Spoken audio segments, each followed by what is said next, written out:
Afternoon everyone. हम यहाँ पर आज प्रेस कॉन्फ्रेंस में मौजूद हैं, प्रेस क्लब में यहाँ पर, और यहाँ पर एक प्रेस कॉन्फ्रेंस रखी गई थी और हमारे साथ जो साहब शामिल हैं किसी तारुफ की मोहताज नहीं है, एग्जीक्यूटिव डायरेक्टर जनाब executive director of PILER mister Karamat Ali. Sir, thank you so much for being here.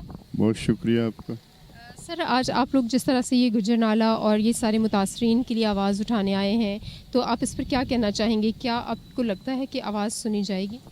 देखिए जी, आवाज़ तो जो है जब ही सुनी जाती है हमारे मुल्क में जब बहुत सारे लोग मिल के और इतना ज़ोरदार आवाज़ बनाएं कि उनको सुनने पे मजबूर होना चाहिए। क्योंकि हमारे जो हुक्मरान हैं ये इतने बेशर्म लोग हैं, ना ये आइन को मानते हैं, ना ये कानून को मानते हैं, ना इनमें कोई बुनियादी इंसानी अखलाकियात है।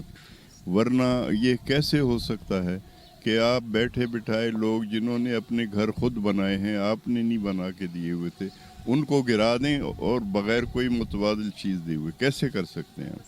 तो इतना वो जो है वो बद अखलाक और जो है आइन और कानून के ख़िलाफ़ जब तक आपका जहन ना हो आप ये कर नहीं सकते। आपको पहले उनको एक मुतबादिल जगह देने की ज़रूरत है। वो अभी तक नहीं हो रहा, और जिस हाल में लोग हैं अब वो घरों के मलबे पे बैठे हुए हैं। आपको शर्म आनी चाहिए कि औरतें हैं, बच्चे हैं, क्या करते होंगे वो, क्या उनकी जो है प्रिवेसी है, किस तरह से वो जो इंसानी जो ज़रूरियात होती हैं उनको वो डील करते होंगे। आपको कोई शर्म आनी चाहिए।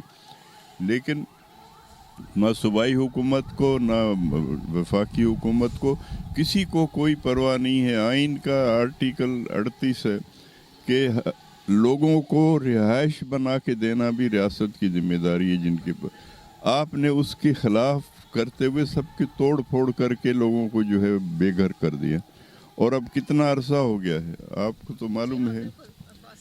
मतलब कैसे आप ये कर सकते हैं अपने मुल्क के शहरियों के साथ? तो मैं तो बार बार ये कहता हूँ कि ये सिर्फ जो है वो जो इसराइल की सहूनी रियासत है वो फ़लस्तीनियों के साथ करती है और दुनिया में कहीं नहीं होता, फिर हमारे मुल्क में होता है कि लोगों के घरों को बुलडोज कर दो।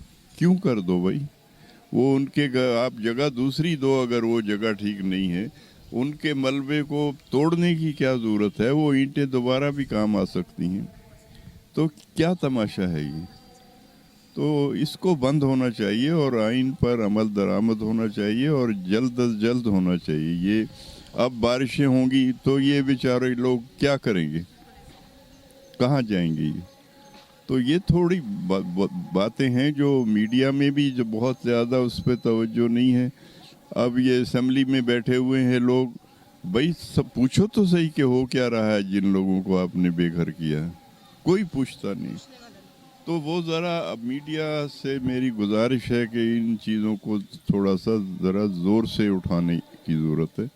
उन लोगों की बात पब्लिक में जाए, वो लोग बताएं कि उनके साथ हुआ क्या है। और दूसरी बात यह है कि भाई आप क्या चला रहे हैं? आपके आर्टिकल 3 है जिसमें है कि रियासत इस्तेसाल की हर सूरत का ख़ात्मा करेगी।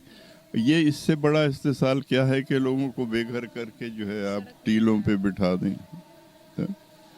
तो इन चीज़ों के ऊपर बात होने की ज़रूरत है। जमहूरियत खाली इलेक्शन का नाम नहीं है। जमहूरियत आइन के तहत लोगों के हुकूक का होना बहुत ज़रूरी है।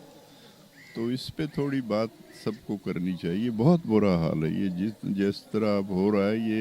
ये एक इंतहाई गैर इंसानी रवैया है जो गरीब लोगों के साथ रखा जा रहा है। बहुत शुक्रिया करामत साहब, आपका बहुत शुक्रिया। और हम जानते हैं कि जब भी कोई इवेंट होता है इस तरह का जिसमें किसी की हक तलफी होती है तो करामत साहब ज़रूर आवाज़ उठाते हैं। आपका बहुत शुक्रिया सर। हम जो हमारे ही जैसे लोग हैं ना, और ये कि कोई भी हो, मतलब वो अमीर हो गरीब हो, एक इंसान का बतौर इंसान जो हक है उसकी कोई हक तलफी नहीं होनी चाहिए, उसकी वायलेशन नहीं होनी चाहिए। बहुत शुक्रिया sir, thank you so much for this.